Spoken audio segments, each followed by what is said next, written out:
ಕೋಗಿಲು ಲೇಔಟ್ನ ಮನೆಗಳ ತೆರವು ವಿಚಾರಕ್ಕೆ ಸಂಬಂಧಪಟ್ಟಂತೆ ಇದೀಗ ಪಾಕಿಸ್ತಾನ ಮೂಗು ತೂರಿಸಿದೆ. ಕ್ರಿಸ್ಮಸ್ ದಿನ ಭಾರತದಲ್ಲಿ ವಿಧ್ವಂಸಕ ಕೃತ್ಯ ನಡೆದಿದೆ ಅಂತ ಹೇಳಿದೆ. ಕೋಗಿಲು ಲೇಔಟ್ನ ಮನೆಗಳ ತೆರವು ವಿಚಾರಕ್ಕೆ ಸಂಬಂಧಪಟ್ಟಂತೆ ಈಗಾಗಲೇ ಸಾಕಷ್ಟು ಆಕ್ರೋಶ ಕೂಡ ವ್ಯಕ್ತವಾಗಿತ್ತು. ಪ್ರಕರಣದಲ್ಲಿ ಇದೀಗ ಪಾಕಿಸ್ತಾನ ಮೂಗು ತೂರಿಸಿದೆ. ಕ್ರಿಸ್ಮಸ್ ದಿನ ಭಾರತದಲ್ಲಿ ವಿಧ್ವಂಸಕ ಕೃತ್ಯ ಎಸಗಲಾಗಿದೆ ಅಂತ ಹೇಳಿ ಪಾಕಿಸ್ತಾನ ಒಂದು ಪೋಸ್ಟ್ ಮಾಡಿದೆ. ಮುಸ್ಲಿಮರ ಮನೆಗಳು ಧ್ವಂಸವಾಗಿದೆ ಅಂತ ಹೇಳಿ ಪಾಕಿಸ್ತಾನದಿಂದ ಒಂದು ಪೋಸ್ಟ್ ಅನ್ನ ಮಾಡಲಾಗಿದೆ. ಪಾಕ್ ವಿದೇಶಾಂಗ ಇಲಾಖೆ ವಕ್ತಾರ ತಾಹಿರ್ ಅಂದ್ರಾಬಿ ಸೋಷಿಯಲ್ ಮೀಡಿಯಾದಲ್ಲಿ ಒಂದು ಪೋಸ್ಟ್ ಅನ್ನ ಮಾಡಿದ್ದಾರೆ. ಕೊಗಿಲು ಬಡಾವಣೆ ಹೆಸರನ್ನ ಪ್ರಸ್ತಾಪಿಸದೆ ಆರೋಪವನ್ನ ಮಾಡಿದ್ದಾರೆ. ಭಾರತದ ವಿದೇಶಾಂಗ ಇಲಾಖೆ ವಕ್ತಾರ ಜೈಶ್ವಾಲ್ ಈಗಾಗಲೇ ತಿರುಗೇಟನ್ನ ಕೂಡ ನೀಡಿದ್ದಾರೆ. ಪಾಕಿಸ್ತಾನದ ಹೇಳಿಕೆ ಕಪೋಲಕಲ್ಪಿತ ಅಂತ ಹೇಳಿ ಜೈಶ್ವಾಲ್ ಅವರು ತಿರುಗೇಟನ್ನ ಕೂಡ ನೀಡಿದ್ದಾರೆ. ಅಂದರೆ ಕೋಗಿಲು ಲೇಔಟ್ನಲ್ಲಿ ಒಂದು ಪ್ರಕರಣ ಆಗಿತ್ತು. ಅಲ್ಲಿ ಕೆಲವೊಂದಷ್ಟು ಮನೆಗಳನ್ನು ತೆರವು ಮಾಡಲಾಗಿತ್ತು. ಆ ವಿಚಾರಕ್ಕೆ ಸಂಬಂಧಪಟ್ಟಂತೆ ಈಗಾಗಲೇ ಕೇರಳ ಸಿಎಂ ಪಿಣರಾಯಿ ವಿಜಯನ್ ರವರು ಕೂಡ ಸಾಕಷ್ಟು ಆಕ್ರೋಶವನ್ನು ವ್ಯಕ್ತಪಡಿಸಿದ್ರು. ಉತ್ತರ ಪ್ರದೇಶದ ರೀತಿಯಲ್ಲಿ ಕರ್ನಾಟಕದಲ್ಲೂ ಕೂಡ ಬುಲ್ಡೋಜರ್ ಸರ್ಕಾರವನ್ನು ನಡೆಸಲಾಗ್ತಾ ಇದೆ ಅಂತ ಆಕ್ರೋಶವನ್ನು ವ್ಯಕ್ತಪಡಿಸಿದ್ರು. ಏಕಾಏಕಿ ಈ ರೀತಿ ತೆರವು ಮಾಡಿರೋದ್ರಿಂದ ಆ ಜನ ಎಲ್ಲಿಗೆ ಹೋಗಬೇಕು, ಈ ಚಳಿಲಿ ಮಕ್ಕಳು ಹೆಂಗಸನ್ನ ಕಟ್ಕೊಂಡು ಅವರು ಎಲ್ಲಿಗೆ ಹೋಗಿ ವಾಸ ಮಾಡಬೇಕು ಅಂತ ಹೇಳಿ ಸಾಕಷ್ಟು ಆಕ್ರೋಶವನ್ನ ಕೂಡ ವ್ಯಕ್ತಪಡಿಸಿದ್ರು. ಅವರ ಮಾತಿಗೆ ಅಂದರೆ ಸೋಷಿಯಲ್ ಮೀಡಿಯಾದಲ್ಲಿ ಒಂದು ಪೋಸ್ಟ್ ಮಾಡಿದ್ರು ಕೇರಳ ಸಿಎಂ. ಅದಾದ ಬಳಿಕ ಸಿಎಂ ಸಿದ್ದರಾಮಯ್ಯ ಹಾಗೂ ಡಿಸಿಎಂ ಡಿಕೆ ಶಿವಕುಮಾರ್ ಅವರು ಕೂಡ ಆ ಪೋಸ್ಟ್ಗೆ ರಿಯಾಕ್ಟ್ ಮಾಡಿ ಆಕ್ರೋಶವನ್ನ ವ್ಯಕ್ತಪಡಿಸಿದ್ರು. ಸತ್ಯ ಏನಿದೆ ಅನ್ನೋದನ್ನ ತಿಳಿದುಕೊಂಡು ಮಾತನಾಡಬೇಕು, ಸುಮ್ಮನೆ ಈ ರೀತಿ ಮಾತನಾಡೋದು ಎಷ್ಟರ ಮಟ್ಟಿಗೆ ಸರಿ ಅಂತ ಆಕ್ರೋಶವನ್ನ ವ್ಯಕ್ತಪಡಿಸಿದ್ರು. ಘನತ್ಯಾಜ್ಯ ನಿರ್ವಹಣೆಗೆ ಅಂತ ಮೀಸಲಿರಿಸಿದ್ದ ಜಾಗ ಅದು, ಅದರಲ್ಲಿ ಅವರು ಒಂದು ಮನೆಗಳನ್ನು ನಿರ್ಮಾಣವನ್ನ ಮಾಡ್ಕೊಂಡಿದ್ರು. ನಾವು ನೋಟಿಸನ್ನು ಕೊಟ್ಟಿದ್ವಿ, ನೋಟಿಸ್ ಕೊಟ್ಟಿದ್ರು ಕೂಡ ಅವರು ಯಾವುದೇ ರೀತಿ ರಿಯಾಕ್ಟ್ ಮಾಡಿರಲಿಲ್ಲ. ಹಾಗಾಗಿ ನಾವು ಈ ರೀತಿ ಕೆಲಸವನ್ನ ಮಾಡಬೇಕಾಯ್ತು ಅಂತ ಹೇಳಿ ಸಿಎಂ ಸಿದ್ದರಾಮಯ್ಯ ಹಾಗೂ ಡಿಸಿಎಂ ಡಿಕೆ ಶಿವಕುಮಾರ್ ಅವರು ಕೂಡ ರಿಯಾಕ್ಟ್ ಮಾಡಿದ್ರು. ಅದರಲ್ಲೂ ಪ್ರಮುಖವಾಗಿ ಸಿಎಂ ಸಿದ್ದರಾಮಯ್ಯನವರು ಅವರಿಗೆ ಬೇರೆ ವ್ಯವಸ್ಥೆಯನ್ನ ಮಾಡ್ತೀವಿ ಅಂತ ಹೇಳಿದ್ರು. ರಾಜ್ಯ ರಾಜಕಾರಣದಲ್ಲಿ ಇದು ಸಾಕಷ್ಟು ಚರ್ಚೆಯಾಗಿತ್ತು. ಇನ್ನು ಬಿಜೆಪಿಯವರು ಕೂಡ ಸಾಕಷ್ಟು ವಾಗ್ದಾಳಿಯನ್ನ ನಡೆಸಿದ್ರು.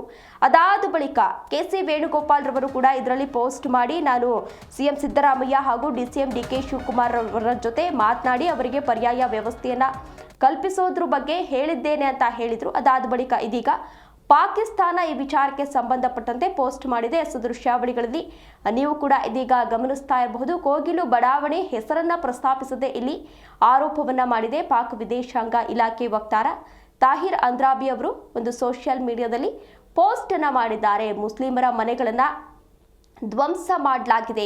ಕ್ರಿಸ್ಮಸ್ ದಿನ ಭಾರತದಲ್ಲಿ ವಿಧ್ವಂಸಕ ಕೃತ್ಯ ನಡೆದಿದೆ ಅಂತ ಹೇಳಿ ಒಂದು ಪೋಸ್ಟ್ ಅನ್ನ ಮಾಡಿದ್ದಾರೆ. ಕೆಲವೊಂದಷ್ಟು ವಿಚಾರಗಳನ್ನ ಪ್ರಸ್ತಾಪ ಮಾಡಿ ಅಲ್ಲಿ ಪೋಸ್ಟ್ ಅನ್ನ ಮಾಡಿರುವಂತದನ್ನ ನೀವು ಕೂಡ ಗಮನಿಸ್ತಾ ಇರಬಹುದು. ಇನ್ನು ಪಾಕಿಸ್ತಾನದ ಪೋಸ್ಟ್ಗೆ ಭಾರತದಲ್ಲಿ ಯಾವುದೇ ರೀತಿ ತಲೆ ಕೆಡಿಸ್ಕೊಂಡಿಲ್ಲ. ಭಾರತದ ವಿದೇಶಾಂಗ ಇಲಾಖೆ ವಕ್ತಾರ ಜೈಶ್ವಾಲ್ ಅವರು ಕೂಡ ಈ ವಿಚಾರಕ್ಕೆ ಸಂಬಂಧಪಟ್ಟಂತೆ ಈಗಾಗಲೇ ತಿರುಗೇಟನ್ನ ಕೂಡ ನೀಡಿದ್ದಾರೆ. ಪಾಕಿಸ್ತಾನದ ಹೇಳಿಕೆ ಕಪೋಲ ಕಲ್ಪಿತ ಅಂತ ಹೇಳಿ ತಿರುಗೇಟನ್ನ ಕೂಡ ನೀಡಿದ್ದಾರೆ. ಅಂದರೆ ಪಾಕಿಸ್ತಾನ ಇಲ್ಲಿ ಯಾಕೆ ನಮ್ಮ ದೇಶದ ವಿಚಾರವಾಗಿ ಮೂಗು ತೂರಿಸ್ತಾ ಇದೆ ಅನ್ನೋದು ನಿಜವಾಗ್ಲೂ ಕೂಡ ಗೊತ್ತಾಗ್ತಾ ಇಲ್ಲ. ಯಾಕೆಂದರೆ ಅವರ ದೇಶದಲ್ಲೇ ಸಾಕಷ್ಟು ಸಮಸ್ಯೆಗಳಿವೆ, ಮೊದಲು ಅದನ್ನು ಸರಿಪಡಿಸ್ಕೊಳ್ಬೇಕು. ಅದ್ರ ಬದಲು ಬೇರೆ ದೇಶದ ಬಗ್ಗೆ ಚಿಂತೆ ಯಾಕೆ ಪಾಕಿಸ್ತಾನಕ್ಕೆ ಅನ್ನುವ ಪ್ರಶ್ನೆ ಇಲ್ಲಿ ಮೂಡ್ತಾ ಇರುವಂಥದ್ದು. ಮೊದಲನೇದಾಗಿ ಪಾಕಿಸ್ತಾನ ಏನೇ ಹೇಳಿದ್ರು ಕೂಡ ನಾವು ಭಾರತೀಯರು ಯಾವುದೇ ಕಾರಣಕ್ಕೂ ನಾವು ತಲೆ ಕೆಡಿಸ್ಕೊಳ್ಳೋದಿಲ್ಲ. ಆದರೂ ಕೆಡಿಸ್ಕೊಳ್ಳಲ್ಲ ಅಂತ ಗೊತ್ತಿದ್ರು ಕೂಡ ಯಾಕೆ ಪದೇ ಪದೇ ಭಾರತವನ್ನ ಕೆಣಕುವ ಪ್ರಯತ್ನವನ್ನ ಪಾಕಿಸ್ತಾನ ಮಾಡ್ತಾ ಇದೆ ಅನ್ನೋ ಪ್ರಶ್ನೆ ಇಲ್ಲಿ ಎದುರಾಗ್ತಾ ಇರುವಂಥದ್ದು. ಈಗಾಗಲೇ ಭಾರತದಿಂದಲೂ ಕೂಡ ಸರಿಯಾಗಿ ತಿರುಗೇಟನ್ನ ನೀಡಲಾಗಿದೆ. ಯಾವುದೇ ಕಾರಣಕ್ಕೂ ನಾವು ಪಾಕಿಸ್ತಾನದ ಮಾತನ್ನ ಕೇಳಲ್ಲ, ಅದು ಏನೇ ಹೇಳಿದ್ರು ಕೂಡ ಅದಕ್ಕೊಂದು ಅರ್ಥ ಇರೋದಿಲ್ಲ. ಅದರ ಹೇಳಿಕೆ ಬರೀ ಕಪೋಲ ಕಲ್ಪಿತ ಅಂತ ಹೇಳಿ ಜೈಶ್ವಾಲ್ ಅವರು ಕೂಡ ಈಗಾಗಲೇ ತಿರುಗೇಟನ್ನ ನೀಡಿದ್ದಾರೆ.